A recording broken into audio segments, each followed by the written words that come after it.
Hi guys, producer George from the future. In going back and editing this episode, we discovered there were some issues around the sort of half an hour mark with the audio, just around Adam's. It sounds like Adam's sort of breaking up for a little bit. It does persist for a couple of minutes, but it does resolve. So I've edited out the worst of it. So just to let you know, things can only get better. Thanks, love you, bye. Hi there, you're listening to Unnatural Selection, the show about newsy type stuff and things. My name is George. My name is Tom. And my name is Adam. And with our powers combined, we are Unnatural Selection. Make sure you visit us at our salubrious home on the web, unnaturalshow.com. I'm back, Musketeers. baby. We're back. What'd you say, Adam? Back. He called us the Three Musketeers. The Three Musketeers. Yeah. All for A one. very modern reference. One for all. Yep. Alexander Dumas, be loving that stuff. So Tom, you'll notice keen-eyed viewers of the video version of the podcast, the vlog. Do we still use the word vlog? I mean, I guess. The video log of Yeah. Tom Heath will notice that he is in a new location now.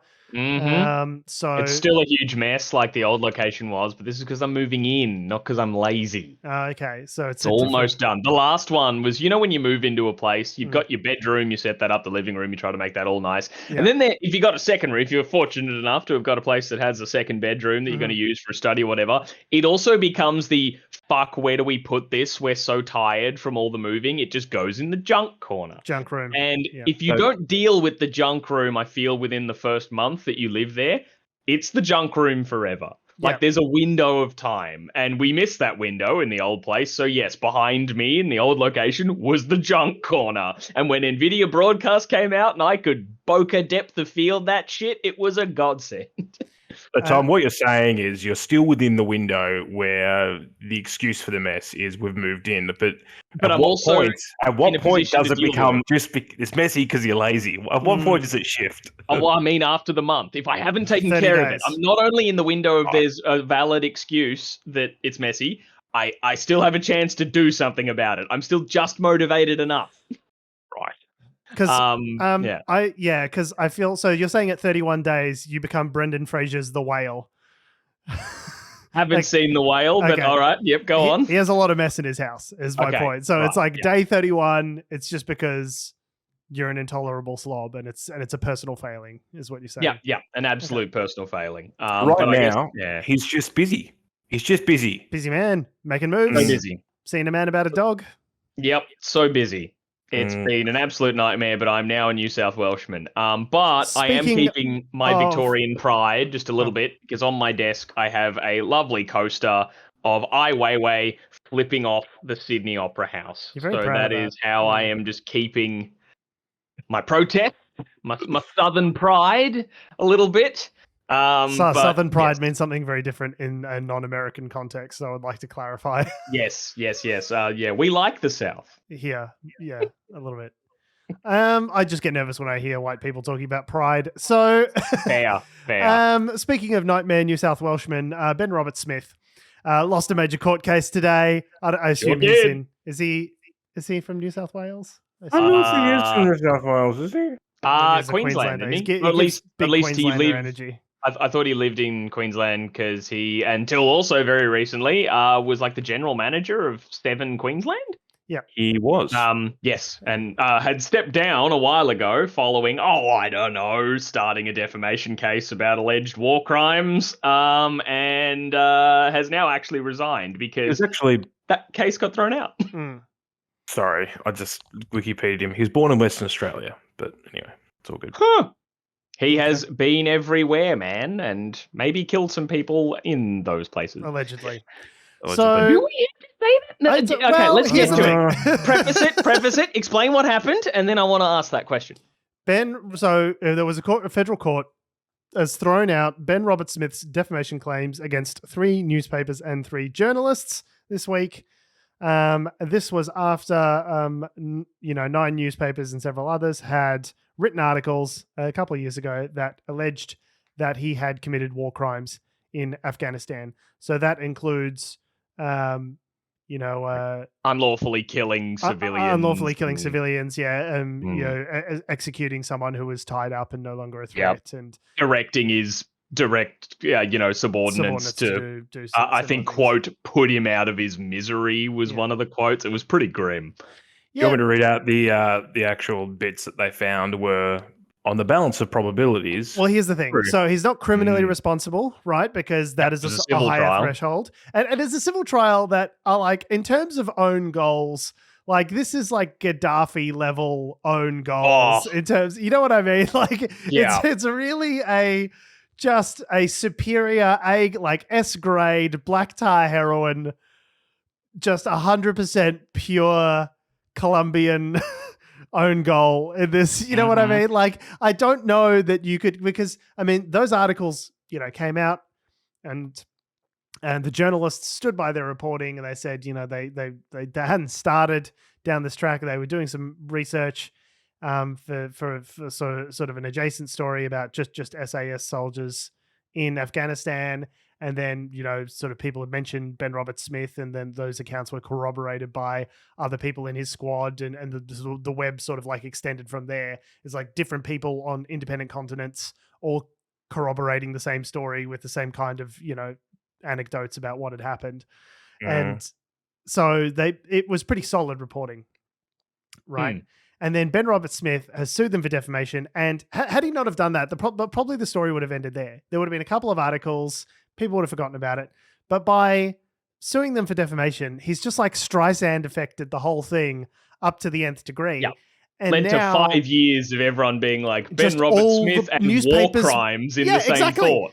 Yeah, and now all I know about Ben Roberts-Smith is there's that scene that was described in the lawsuit where he was like burning hard drives in the backyard. And that was like the one detail I heard about the trial as it was ongoing. I was like, oh, that's bad news. That sounds real bad. That's an odd practice. But now all I've heard is like Ben Roberts-Smith and war crimes in the same sentence for a couple of years. And now he's lost the defamation case. Now I understand it's not a criminal case. Civil case is like balance of probabilities. The evidence supports it's more likely than not that he did these things that he has been accused of in the article. A criminal responsibility would be, as we know, beyond a reasonable doubt. So it's not not a criminal proceeding. He's not going to jail, but he is probably going to be on the hook for costs. Or Kerry Stokes, who backed the lawsuit, is probably going to be on the hook for costs. $35 million worth. That's a lot of costs. Yeah, it's one of the most expensive trials in Australian history. Every lunchtime we went to Rockpool for 3 years. There were so many costs. Yeah. But it's just like such an own goal to like, you're the one who brought this lawsuit and now you've lost it. He was also accused of like intimidating witnesses who are being called before the trial and like telling them not to basically tell the truth at the it's just like bad. It's just bad. And it's blown it up 100 times more than it ever would have been if it was just some SAS guy, something, maybe war crimes. And it would have been in and out of the news cycle years ago. We would have all forgotten it by now. Just straight up denying it just would have been the response, right? Like I refute these allegations. Yeah, there's no evidence. Untrue, etc., etc. It's interesting because it's like, because there were lots of KCs and, at the time QCs and Silks and other people involved. Like, they weren't cheap lawyers. So there's got to be a point. You're like, what were they telling this guy that, she'll be right? Like, or was he just like, no, let's do it anyway? I think a lot of lawyers probably like signed on to cases where they're just like, it is me. I am but a poor plaintiff who has been wronged.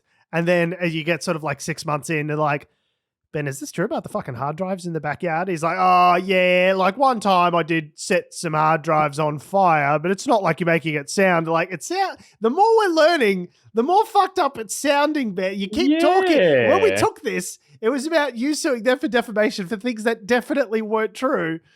And now there's the hard drive stuff. And then there was the guy who was bound with his hands tied behind his back. It's just there's a lot of things. There's a lot of things adding up, Ben, that I didn't really sign on for when I took this case. I'm just a lawyer doing my job. And now it's a whole thing. And now my wife won't fuck me anymore. Like now it's a personal thing for me in my life. So the reason why this is kind of a bit weird is that he sued them for defamation. One of the defenses for a defamation case is truth, as we know, is truth. So then they have to prove that the things they were saying were true, which is why the trial took so long, because they had to go through each what they call imputation to test it, to see whether or not it could be substantially true, or in the case of some of the things, be contextually true. There's basically a slightly lower threshold for, if it's contextually. If there's a lot of other stuff that's true and you miss sort of one little detail, then you could say, well, it's contextually true. I love in this case here, though, trust lawyers to come up with gradations of truth. What they're saying is, in the defense of substantial truth, that Mr. Robert Smith murdered an unarmed man by kicking him off a cliff and procuring soldiers under his command to shoot him. That Mr. Robert Smith broke the moral and legal rules of military engagement and is therefore a criminal. That he committed murder by pressuring an inexperienced SAS trooper to execute an elderly unarmed Afghan to blood the rookie. That he committed murder by machine gunning a man with a prosthetic leg. That he was so callous and inhumane that he took the prosthetic leg back to Australia and encouraged other soldiers to use it as a novelty beer drinking vessel. Yes, I'd forgotten and about while as a deputy commander of an SAS patrol in 2009, he authorised the execution of an unarmed Afghan by a junior trooper. So, the novelty beer drinking one is very provable. There are photos. Lots of photos. Lots of photos, yep. Yeah. Hey, y'all, you seen any legs? The 2009 one,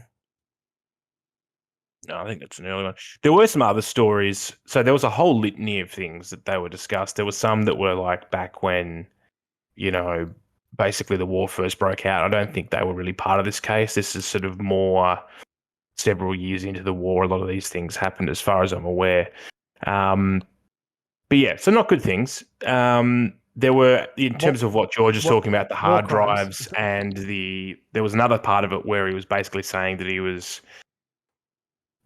part of the case. Basically, we're talking about his relationship, that he was having an affair, and oh my God, other things that that's the other own goal of this. Like, I was reading some things about allegations of his personal life where I was like, I would not have known this had you not done that. I wouldn't have known you maybe got a PI to tail a mistress to make sure she definitely got an abortion. Oh my God. I would not have known that. You could not torture this information out of me. I don't know what you expect when you go for a defamation trial.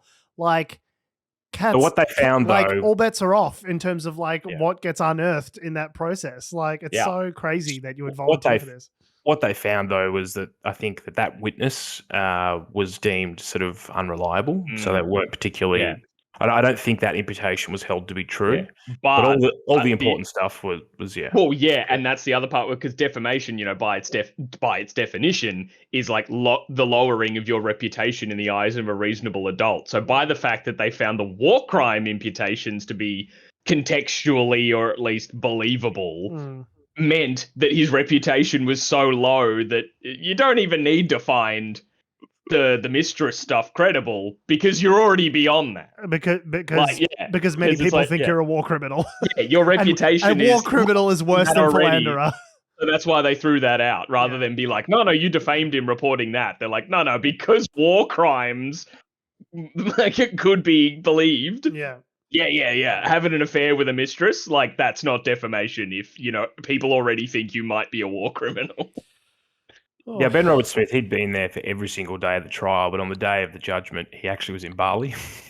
Whether that was a deliberate choice or not, but it'd be interesting to see when he comes back to Australia. I imagine there will be lots of people at the airport, some press, because certainly since this happened, the Fairfax 9, the Age, all these people that were involved in it, they've been letting everyone know that they were right.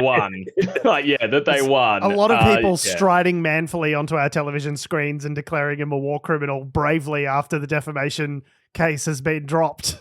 It's just like, see, I told you. It's like, war criminal, and they're just like saying it just to hear the words on television. Like, the media is very busy high-fiving each other over this situation for sure. I've always said you will never ever see more gusto out of journalists than when they have gotten a moral victory of their reporting. Like, when people came for like, the whistleblower laws and all that sort of stuff. Like, that's when you saw the most effort coming out of them, because it'd be like, we won. This is a moral victory. I just noticed how muscular the rhetoric is after the verdict has come out, not before. Well, yeah, because you're running the risk of republishing, because republishing the defamatory material also leaves you liable for open for defamation kind of stuff. I just find it interesting, all these people that have the courage of their convictions after the trial is settled. Oh, yeah. Like, see, I always told you. Yeah, it's just bananas, all the stuff that came out about this. Yeah. I'm waiting for the Channel 9 Fairfax, the underbelly, sort of the expensive budget miniseries. What channel is 60 Minutes on again? Are they gonna is 9 gonna pay Ben Roberts-Smith a shit ton of money to then have a sit down 60 Minutes exclusive about what's happened Somehow I doubt it. Oh man, that would be ridiculous. Another interesting part of it as well is that so it was Kerry Stokes, right, who was bankrolling bankrolled it as big sort of thing there. So up until around about this time, or like a little earlier of 2022, Kerry Stokes was the chair of the Australian War Memorial. Yep. And the Australian War Memorial has a big display of Ben Roberts-Smith, like his uniform and all that sort of stuff, because, he was the most decorated living soldier, or whatever that the title was. So he's since, Kerry Stokes has stepped down from that position sort of since, but there's been a lot of calls to the War Memorial to remove the display following all this. But I believe as of today, or the last 24 hours or something, they've said that they're going to keep it up. And there's now been a bit of a discussion as to whether or not, no, cowardly, you should remove it. Or I saw some people make a good argument of, no, you should expand it. You should expand it to list these allegations and what he did. And it was actually my brother, a friend of the show, my brother Jack Heath, who made a good point, saying, this is a good test for the War Memorial to decide what its purpose is. Are you just propaganda, or are you there to teach us of, to honor those who died, and to try to give us a perspective of their experiences and all that sort of stuff, to learn from war, the atrocities of it. And I was like, oh, that's actually a really interesting point. I'll be interested to see what the War Memorial do with it. Because it's one thing just to taking it away, I guess, is a step in the right direction in that sense, but leaving it there, I think, while not adding that context, is worse. You have to add the context. You can't just leave it there and say nothing. I don't know.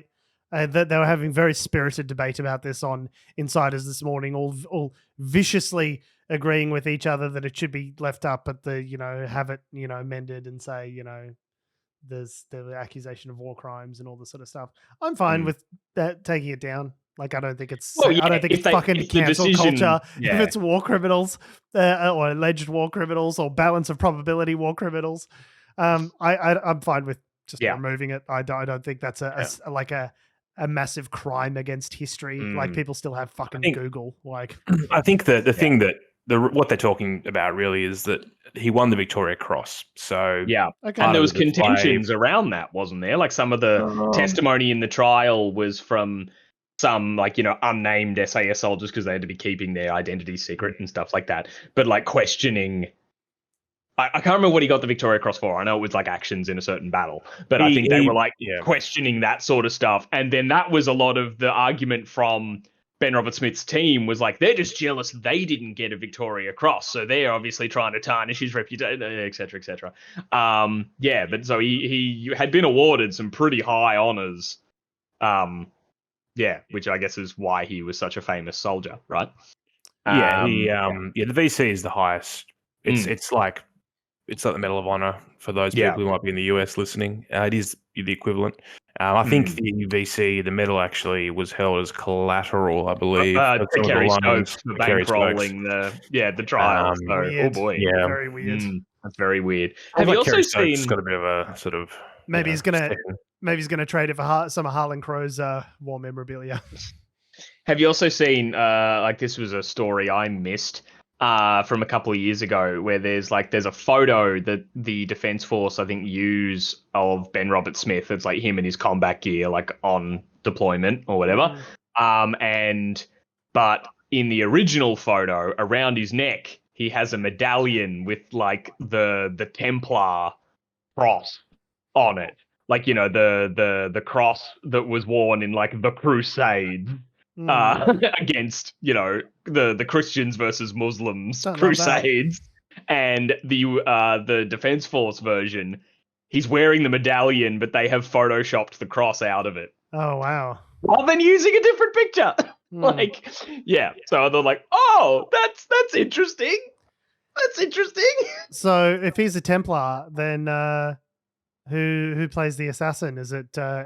Who's his counterpart? You know, Ezio Auditore, or like who's the Altair? Altair. Altair was the one in the Crusades, I think. We're talking referring to the Assassin's Creed games. Yes, Assassin's Creed. Where I learned all my Knights Templar history, and that Napoleon Bonaparte had a super magic orb in his coat. There you go. That's why he always had his hand in his jacket. He was holding the whole holy hand grenade. Wait, definitely not science fiction from science fiction video games. We're all born from a superior alien race that's true. Yep. Basically created us as named after the Roman gods, AI killing machines, and then that's where that's how we created the mythology of the gods was based on. Remember when you killed the Pope in that game? Which I don't actually. It was Assassin's Creed 2, I think. I think by the end you. Oh my god! You sneak into the Vatican because the Pope, his Pope stick has the apple of Eden on the end. I think magical apple. And you like fucking assassinate the Pope. Anyway, we got from Ben Roberts-Smith to talking about Assassin's Creed. That was surprisingly easy. Not too long a bow to draw. Templars will do that. Yeah. So yay. More credible war crime allegations. And you know who's not happy about that? The United States of America. Come apparently. On, what? Come on, bro. It's the USA. Don't get up my ass about war crimes. Are you fucking serious, bro? Yeah, I've got footage of you blowing up journalists, okay? Yeah. Just calm down. I've got it on camera, bitch. What are you talking about? According to this article from the ABC, I'll just quote the opening line. The United States military has warned Australia's defence chief that allegations of war crimes from Afghanistan may affect future cooperation with the SAS and Special Operations Command. Don't come at me like that. I thought, hello, pot calling kettle black much? Like, I mean, we've just had a defamation trial thrown out where it's like our most decorated soldier has credibly been accused of multiple war crimes and unlawful killings in Afghanistan. But hey, Kissinger? US, you got Kissinger. Yeah, I'll trade you Ben Robert. I'll trade you 1,000 Ben Roberts-Smiths for one Kissinger. You had fucking Henry Kissinger just like fucking bombing Laos because he felt like it. Hey guys, I thought I might conduct a secret bombing campaign in a totally different country for no fucking reason. I'm Henry Kissinger. Peace out, bitches. I definitely think I saw some Viet Cong in Laos. Yeah. How he speaks, or are you just picking up random accents? No, he had a German accent, and Speaks it was like just this deep, just like I'm Henry Kissinger, bomb there. What's your military experience? I wrote a book about how maybe totalitarianism is rad. He's terrible. Happy 100th birthday. Why won't you die? The good die young, so Henry Kissinger will live forever. Yeah, he'll outlive us all. So a bit dubious, I think, from the US to be like, you guys did some war crimes, and we don't like that. When let's look at all of US military history. Look, let's just I mean, you got to give a couple of desert countries back like only 10 years ago. Like, just ignore that. So from Obama onwards, nothing they've done war. is bad. I forgot the drone war. Oh, yeah. From Trump onwards. When they drone killed Soleimani in Iran, one of the commanders in Iran, that was like onwards, it's a new... No, that's not true. What about leaving Afghanistan in a huge steaming pile of shit? Our most decorated soldier, allegedly executed a few people, but you guys made like children in the Middle East afraid of the sky. Yeah.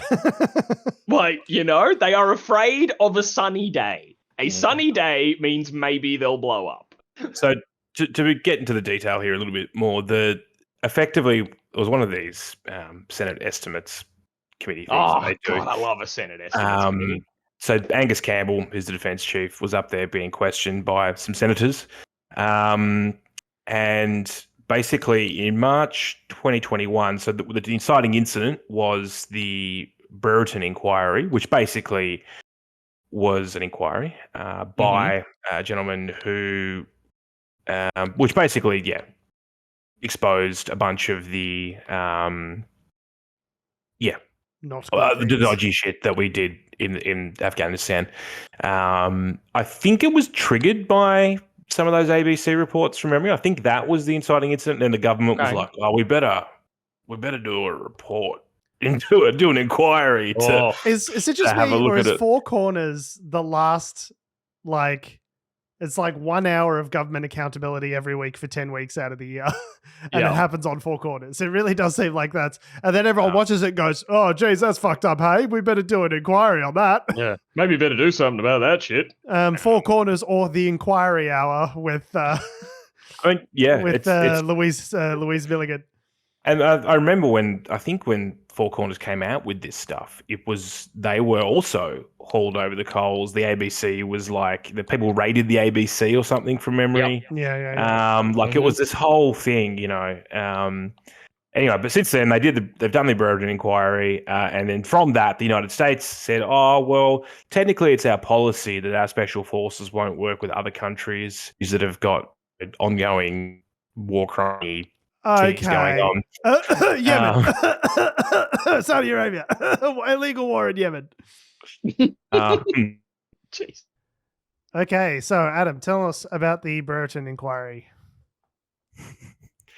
So bring the article up. Give me 1 second. And yes, the Brereton inquiry was launched, I think, in early 2021, March 2021. And it was after the release of this, is when the US got in contact with our defense chief.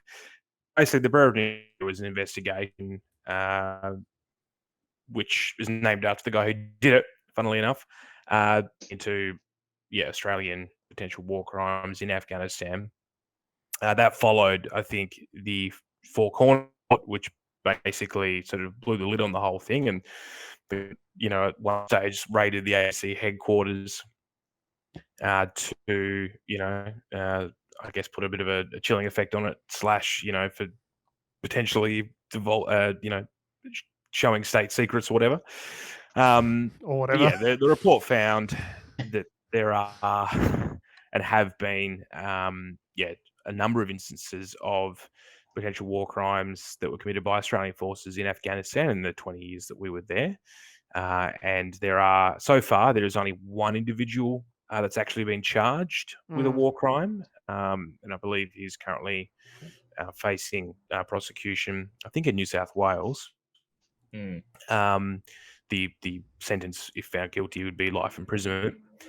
A number of other ones that are ongoing. So I guess Ben Roberts-Smith, there's nothing that's been laid against him, but certainly some of the allegations that have come up as part of the this whole defamation trial would be something that potentially that the feds are looking into. Based on the Brereton inquiry, the US has basically said no, we don't want to. Our special forces don't work with yours potentially. Although I do know that they've started off as far as I'm aware. There are still certain stances where they will work together. That it wasn't really clear as part of the estimates as to sort of what extent they've sort of said we're not keen on you, or whether it's just more of a warning. There was a lot of questions coming from like Jackie Lee and stuff, during the Senate hearing about sort of what the details were, and the defense chief wasn't particularly forthcoming on it. He had to get back to them, put it on notice, that kind of thing. So, yeah, who knows? It's always a good thing when questions get taken on notice. I always look forward to the extensive follow-ups and information that comes through after the fact. That's always a good read. So what's next for Ben Roberts-Smith? Do we think he's obviously quit his job at Seven? He's seems to be somewhat of a social pariah at this stage. What do we think? Do we think he gets a job at PwC? Because lol jokes, he was actually offered a job at PwC in 2017, I think it was. I thought it was like 2021. 2021 was it? Maybe. Yeah, I don't know. Yeah. A couple of years ago. It's just like in a total confluence of all the different stories happening in the last couple of weeks. Turns out Ben Roberts-Smith was actually offered a job at PwC a while back. So that's how you know we're in a simulation, is that nothing, everything is the worst version of itself and all of the things go together. Speaking of the worst version of itself, Adam, do you want to tell me about this AFL inquiry? Because I don't know anything about football. So you're, as our lead football correspondent, you would be the natural person to take over this. The lead / only football correspondent. Senior football correspondent. Yeah, I'll put it on my resume. So earlier in the year, or late last year, there was a news that broke of this, I guess systemic.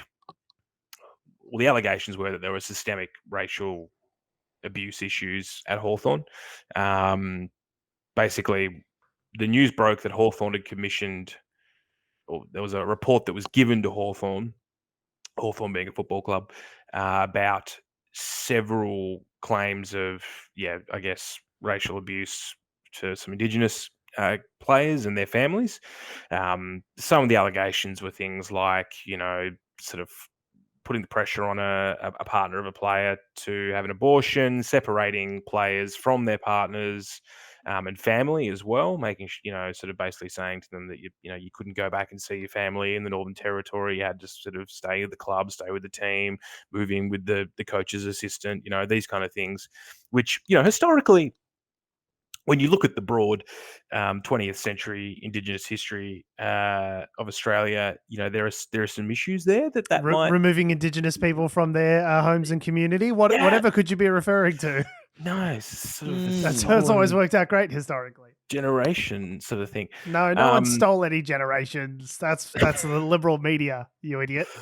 Mainstream anyway, media. So the media sort of blew that report open. And then the AFL was sort of forced to respond, and so they set up their own commission of inquiry, and as part of the media expose, as it were, there were 3 people that were, I guess, named as the people that had done all these nasty things, and one of them was kind of, well, 2 of them are as current premiership or current, AFL coaches. One of them's 3 or 4-time premiership winning coach Alistair Clarkson, who's now coaching at the Kangaroos.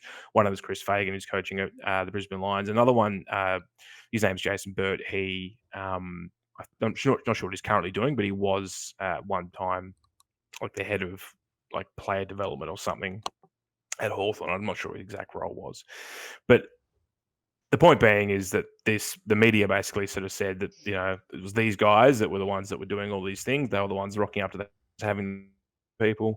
And so the AFL said they look into it. And then truly 7 months passed and nothing happened. Until, I want to say, like 3 weeks ago, when Alistair Clarkson basically just had a bit of a meltdown and was like, this is bullshit. We haven't had a chance to have our say yet. I don't know what's happening. We're kept out of the loop. Nothing's happened. And then basically went on leave from his role because he was stressed out.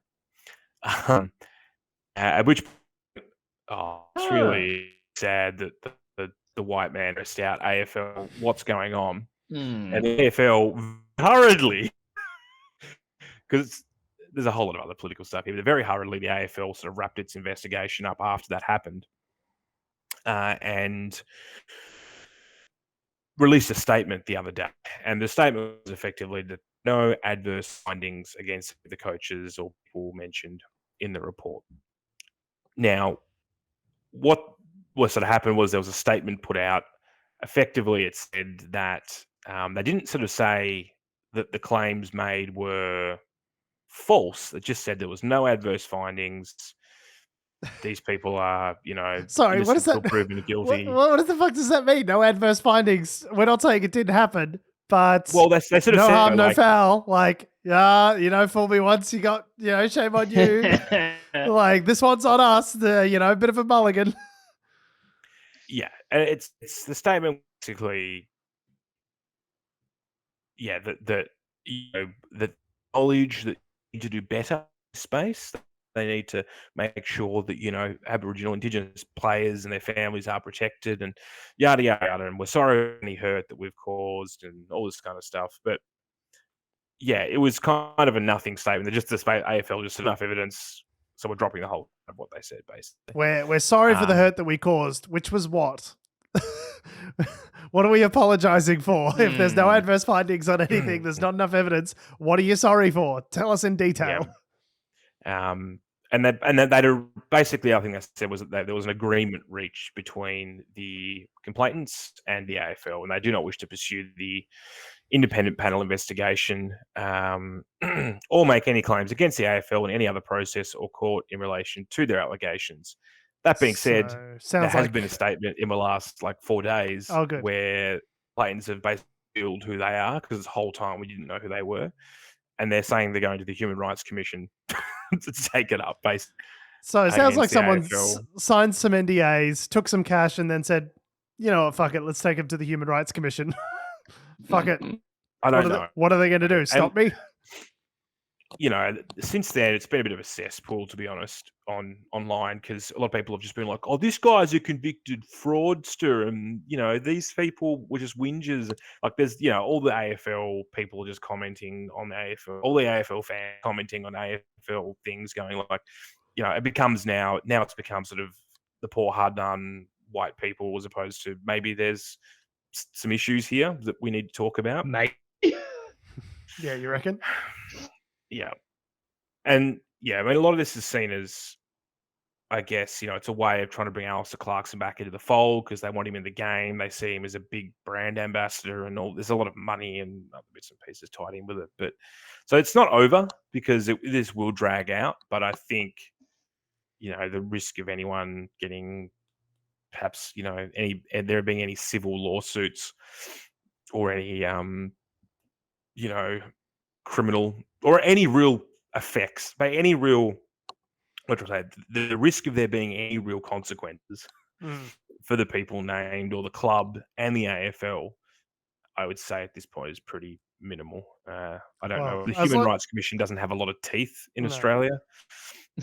Well, as long as there's no, what no have we consequences. Doing to asylum seekers for the past 20 years? The Human Rights Commission, never heard of them. It's for once, the rich, powerful white guy gets to escape without any consequences. That's what it really definitely did, certain things. I don't know. Apparently there was some documents. Part of the reason why there was this massive delay was there were these documents that some of the players had, but that weren't released to the coaches for privacy reasons or whatever, but apparently the documents exonerate the coaches somehow. I don't know. Convenient. Could be some sort of NDA situation, maybe. I don't know. But so definitely nothing proven, but there's definitely to sit here and say that nothing happened and these people are just making it up, I feel like is another draw, if that makes sense. Longer, but a draw. Yeah, well, it's the whole thing of the Mueller report that came out with Trump, and then he's like, "See, I'm exonerated. Everyone agrees," and they're like, "No, that's not actually what the report said. It said that under current policy, we can't indict a sitting president of the United States. He goes, that's what I said, completely exonerated, 100% innocent of all charges. And it's like, no, it's more complicated than that. Like, there's more to it. But that's the headline. It's just like, and we've lost the narrative. So, you know, the other side can sort of say whatever it is they want about the situation. There's not much you can do about it. So, yeah, the AFL goes on, continues to spin the wheel of money. And just like Crown continues to spin the wheel of money. Yes, well, if there's one organisation that knows how to spin the money wheel, it's Crown. So Crown, Resorts and the Australian Transaction Reports and Analysis Centre, otherwise known as AUSTRAC, have agreed to a $450 million penalty over the Crown's historical breaches of Australia's anti-money laundering laws at its Melbourne and Perth casinos. So it sounds like, yeah, they've sort of sat down and had negotiation and arrived at the number of $450 million penalty. There was something that came out, I believe it was last year, about Crown's ability to operate a casino. They were found to be, I forget what the phrase was, but like, you know, not you know, good enough to be holding a license, kind of thing, and yet, you know, they're running casino is kind of what they do. So yeah, not a great look. I do find it funny that there is any kind of like negotiation between the two parties at this point, because it's like the statement from Crown is like, you know, we take seriously our responsibility. We are pleased to have reached this agreement with AUSTRAC, noting that it is still subject to consideration and approval by the federal court, and we await that decision. We take seriously the responsibility we have to the community, to law enforcement, to our industry and stakeholders to ensure that we continue to comply with our obligations. There is no place for money laundering or terrorism financing at Crown or anywhere within our communities. We will work to invest in developing a sophisticated and robust framework supported by the right capabilities to combat this illegal behavior. But like, we're pleased to have reached this agreement with AUSTRAC. It's like, well, if you're pleased about it, that means we haven't charged you enough money. You know what I'm like? We're thrilled to announce, like, they've announced a new partnership. They're like, we're thrilled to announce that we've only gotten pinged for $450 million. Great news, guys. We love getting fined that much money, and it's all good days. Happy times ahead. You know, like, that suggests to me that's a good point. Yeah, it's kind of like, yeah, are you thrilled? Like, unless we can hear this statement, to hear it through your teeth, of like, we are pleased to have reached this agreement with AUSTRAC. I love getting fined so much money. Yeah, this is great. So this is all predicated on you know, several royal commissions and inquiries that have happened over the years in WA and Victoria and New South Wales. There was one called the Bergen Inquiry, which found that that Crown facilitated money laundering and partnered with operations that had links to organised crime. I am shocked to find gambling and organised crime in this casino. Wow. Isn't there that movie with Robert De Niro called Casino, which is literally famously about organised crime? Yeah. Yeah. Weirdly enough, no casinos featured in the movie. It was really strange. So... yeah, there were a bunch of high-risk practices, you know, and things that we've talked about on the show previously, like junkets from Asia and, you know, prostitution and, you know, sort of human trafficking associated with that, and money laundering and all sorts of crook shit. The crookest shit. Yeah, it's it's I don't know. Like, yes, it's good that there is some sort of fine, but I kind of feel as though, like, whatever it is, it's probably like woefully inadequate next to the money that they made engaging in the corrupt practices. You know what I mean? Like, I'm certain that they made more than $450 million doing all of this stuff. So it's like, if you get fined for some of it, it should be like every crooked dollar that you made plus 10%, you know, like there's got to be some sort of penalty. Otherwise you're just incentivizing the bad behavior. Yeah. There was another 30 million that they were fined in April by the Victorian gambling watchdog for allowing gamblers to bank checks made out to themselves, which, don't see how that could be a problem. November last year, Crown was fined $120 million by the Victorian Gambling and Casino Control Commission over breaches of its responsible service obligations. And Feb last year, Crown Resorts was purchased by Blackstone for $8.9 billion. So I don't think they're getting the kind of return on investment that they were hoping for when they put together their ROI documents as to why they should buy Crown. We bought this place. Yeah, you've just like purchased a houseboat as it's sinking, sort of thing, like as it's on fire. Just be like, yeah, we're gonna do some great miles on this. It's like glug glug glug. The place is actually sinking. Yeah, I just I don't think there's anything like particularly bad about Crown as compared to other operators. I just kind of feel like this industry as a whole is kind of like predicated on monetizing human suffering, and so like. That's essentially capitalism, isn't it? It's the purest expression of capitalism, where it's like, not only do you give me all your money, but the product you get is giving me your money in a fun way. So you actually get nothing, and I get all your money, and that's an awesome trade.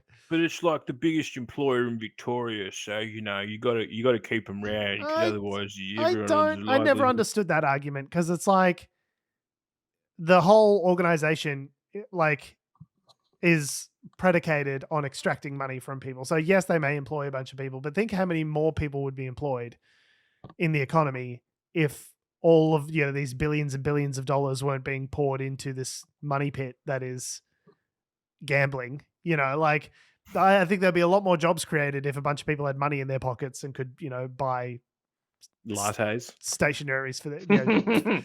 Yes, buy important things, lattes. As if they could swill lattes like us coastal scumbreed city dwelling wankers.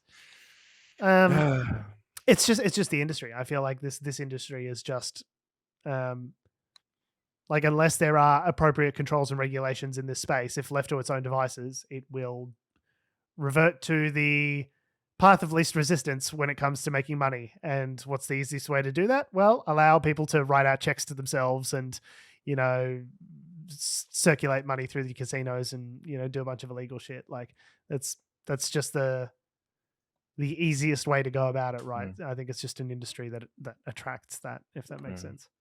Yeah. But speaking of, dodgy industries though. Do you want to like hit Crown up like next week? Go for a boys. Oh yeah, boys night. Oh, up the boys. No.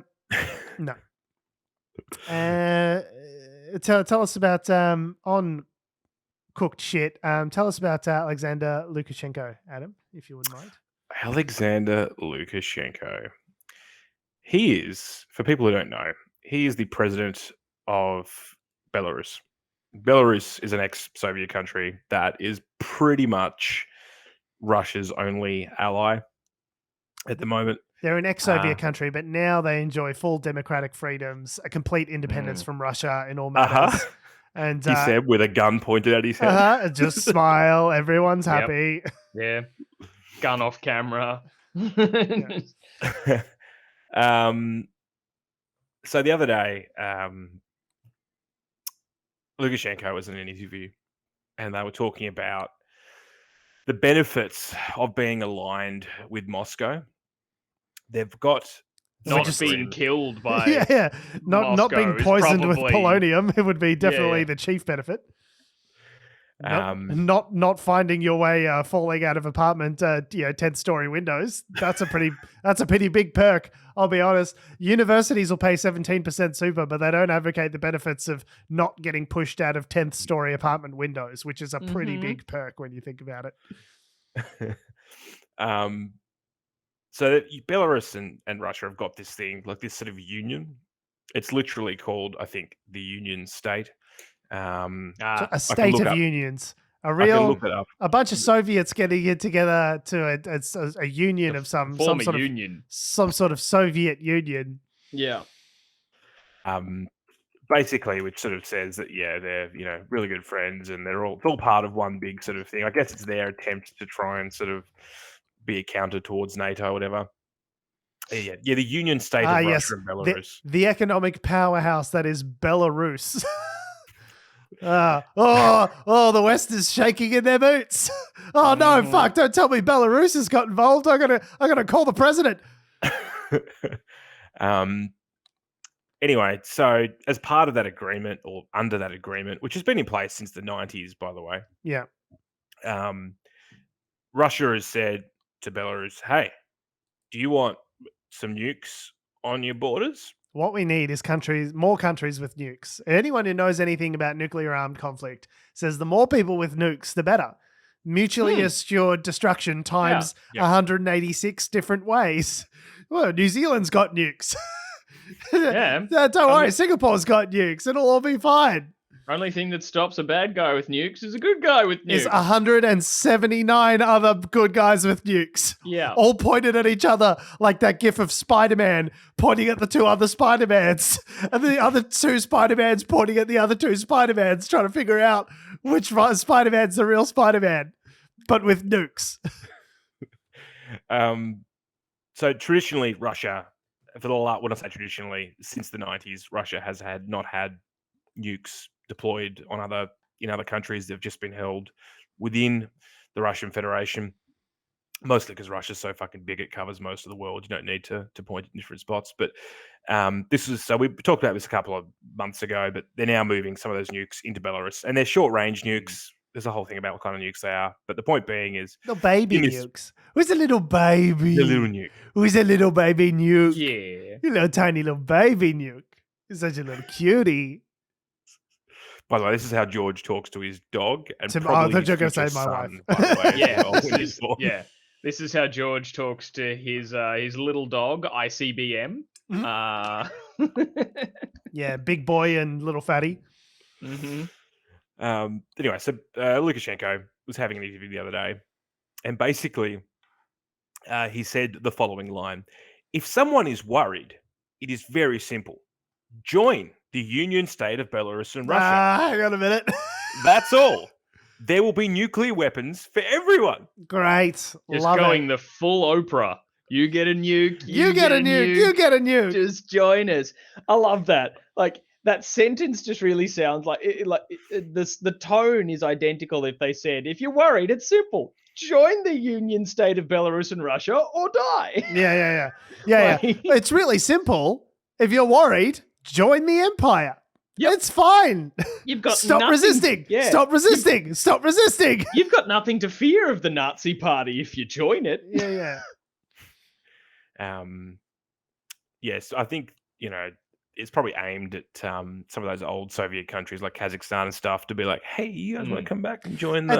it sounds like a good deal. Join the Union, get some free nukes. But what no one thinks about is that people, when they get those nukes, they need to pay the taxes on those nukes. Oh, and union fees. There's all these fees. So it might sound like a free nuke, and you go, oh, great, it's a free nuke. But actually, it comes with a lot of strings attached. Often it's not worth it. And then the only reason you're getting the nuke after all those fees is to turn around and sell the nuke so you can sort of recoup your losses. And that's really not.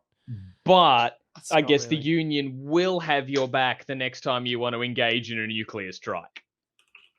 Yeah. Well, there's always that. That was a Union striking pun. Very good. Thank you. Thank you very much. Wow, that really killed it. Cool. So, speaking of, I don't know, dictators, bad people. It goes without saying that obviously giving out nukes is bad. Yes, 100%. Before we go on, I would just like to clarify for the record, nukes are bad, giving out nukes is bad. Russia teaming up with other countries or trying to team up with other countries and giving them free nukes as like a cool incentive, like a gift bag at the Oscars, is probably not a good idea. Not ideal. But it's part of the spectrum of insanity that we've grown to expect from Vladimir Putin. So, but yeah, speaking of autocrats and just terrible things, Erdoğan won the election now actually, oh god, I should have looked this up. There's a different pronunciation now for Turkey. Turkey, baby. I don't know why we're just calling it Turkey. I'm very confused. Turkey. All of a sudden, it's like I Turkey. Turkey. Turkey. I don't know. I understood it. Similar situation of Ukraine and Kyiv and all that sort of stuff. There's been like, hey, everyone said it like Kiev, but that's what the Russians call it. So maybe not the best sort of way to go. I don't know. So I don't know the history behind the change to Turkey. I should have looked that up. Anyway, Erdoğan won re-election. So cool. Just another stumble along the way to autocracy over there. That's great. Steering him into a third decade. I think of running the country. You know what they say? First decade, shame on you. Second decade, shame on me. Third decade, everything's going great. Shame on all of us. yeah. Third decade, everything's going great. That is the healthiest democracy ever. If they keep re-electing the same guy. Third decade, shame has been outlawed. All hail King Erdoğan. So this news has obviously been received not well by anyone who kind of cares as to whether or not there's more autocrats in the world. For fans of democracy everywhere, it was a bad week. I was very disappointed to see our Prime Minister, Anthony Albanese, tweeting congratulations to Erdoğan. Cool. It's like, that great.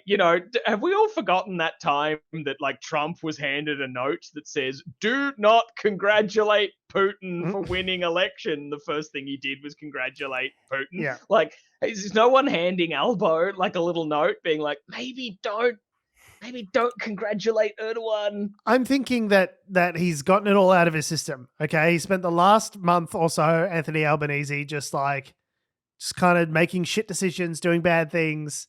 And he's like, it's just a little palate cleanser. We need a little lemon sorbet. He's gotten it all out of his system, and he's going to be A-okay from now on. Yeah. Please let this be the end of it. I can't have another Kyle Sanderland's wedding. Yeah. I can't do it, Anthony. Yeah. I mean, I don't have too much to sort of say about Erdoğan winning other than that sucks. Yeah. He did make a speech today or yesterday, which was his swearing in ceremony, where he basically, for the last sort of few months, he's been sort of firebrand, like tried very divisive language in a lot of his election stuff. But he sort of then today was like, or yesterday was like, well, we all need to come together. Everyone needs to be like a brick in a wall that we all sort of help build, together. And the reason why he's saying that, of course, is Turkey has like 85% inflation. Oh, I thought you meant because of all the buildings that have fallen down because of the earthquake and his terrible response to it. So there's a lot of like building metaphors happening right now. Yeah. There's a lot of stuff that, if he wants to improve the lives of everyone and actually not have himself overthrown violently, I would suggest he probably needs to actually start doing some stuff. But it's going to be a hard road ahead. It's not something that's going to be easy. And he's got 5 years, I think it is, to do it. Why would you want to be president of anything? Of anything right now? Yeah, I don't want to be president of my student union. let alone a country right now. Like, what would possess other than just like the naked, search and grab for power, just naked sort of authoritarianism? Like, I don't know. Why did you're already probably a millionaire from the amount of money that you've stolen from the populace over the last 20 years. Just like go and retire to some fucking seaside village somewhere. Why do you need another term? Like. Yeah, I don't know. It was described as a free but not very fair election by some, the best kind. Yeah, because I mean, when Turkey ranks like hilariously low, like bottom 20 in terms of like press freedoms and things like that in the world, like it's when the state government owns the media and more or less brutally represses any dissent.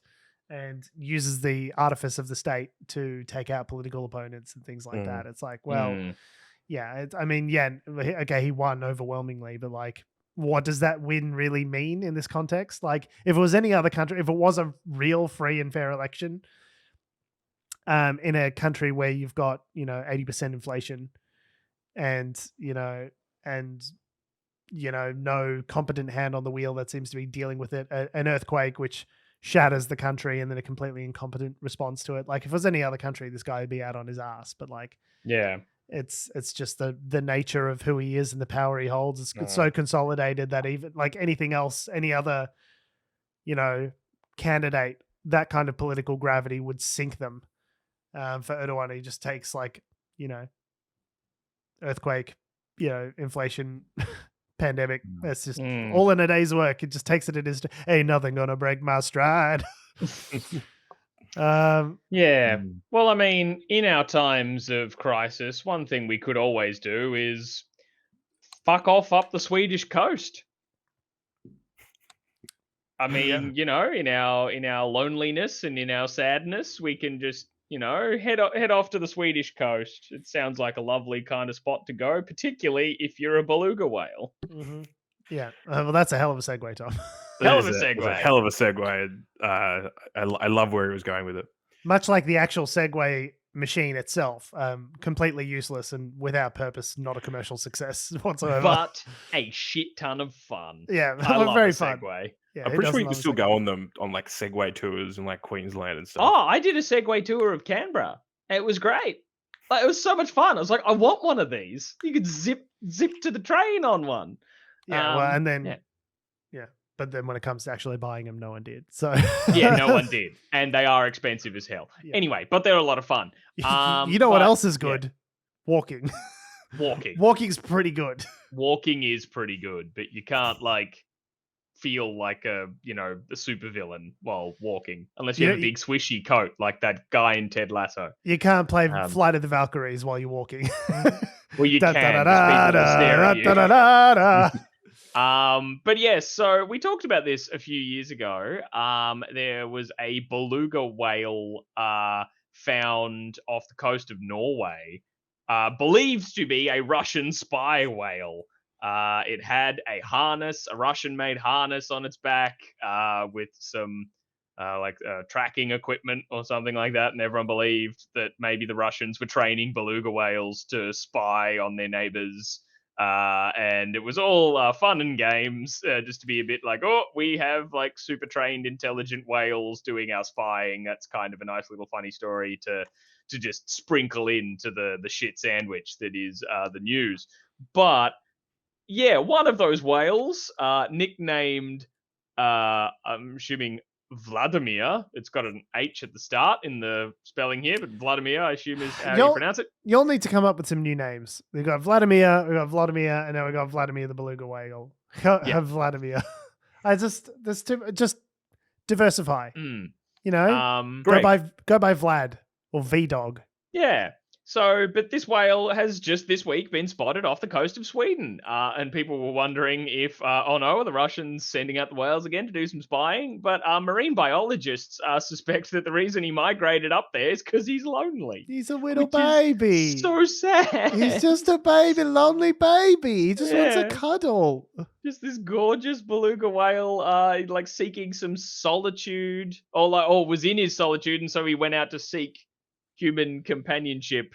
I don't know. Was he rejected from his pod? I don't know. Well, maybe they all discovered because he was a spy whale and he was raised by humans. Tom, that's I think there's a Pixar movie in there, just like Vlad the communist whale makes his way to the east, finds a girlfriend, gets settled down, gets recruited by the West to become an East German spy whale. Right. See, I didn't know if maybe his whale pod were all they found out that he was a spy for the Russians and kicked him out. They were very disappointed in him. But yeah, it's just what a day, right? To be holy crap, that's a beluga whale. Holy crap, it's got a harness on. This is that spy beluga whale from 5 years ago. And he's depressed. It's just so sad. Yeah. Yeah. Because they're famously very social animals, beluga whales. They travel in pods, as all whales do, I guess, or most whales. Yeah, most whales do. And they seem to be. He sort of seems to be running into fishermen or something, from what I read. But it's a bit sad. They're worried about whether or not he's got the ability to feed himself. Right. Yep. Just another communist looking for handouts. Classic. Well, here in the West, baby, it's you pick yourself up by your own bootstraps, mate. No fucking handouts over here, mate. The fucking toll barges in here, mate. I know. I appreciate that they the people, the marine biologists that I'm talking to, because it seems like there was a bit of a tourist boom when he was first spotted in the region, because people wanted to come out and see the Russian spy whale, I guess. Which is kind of cute. But so there have been people saying like they want to put him in a zoo or something. He'd be a great attraction. And they're saying, no, we would rather he was free and happy and maybe in the company of other whales. So hopefully they're going to be finding a way to reintegrate Vladimir into the beluga whale population. Hopefully they do not ask him, are you or have you ever been a member of the Communist Party in whatever kind of McCarthyism trials beluga whales are notorious for holding. I wish him well. I hope he gets the help he needs. The dolphins are ardent anti-communists, so it's going to be tough to integrate. 100%. On that note, we are, and we always will be Unnatural Selection. Make sure you visit us at our salubrious home on the web, unnaturalshow.com. Make sure you follow us on all the bullshit social medias that have, do, or ever will exist at Unnatural Show. It's Facebook, Twitter, YouTube, Instagram, and Mother Flipper TikTok. Make sure you follow me on Twitter and Instagram at George Tsipos. You can follow me on Twitter at Tom D. Heath. And you can follow me down to the port of Melbourne, where I will be getting a boat to go and find other spy whales and put them all together so they can be all happy spy whales in friendship groups. Little spy whale family. I would watch like 10 episodes of that on Netflix. On Netflix or like ABC Kids? I suppose it depends on if they're communist. I was thinking more like The Americans, kind of like gritty spy whale drama. Yeah. Okay, call ends in 10 minutes. Gotta go. Love you guys. Love you. Bye. Bye. Bye.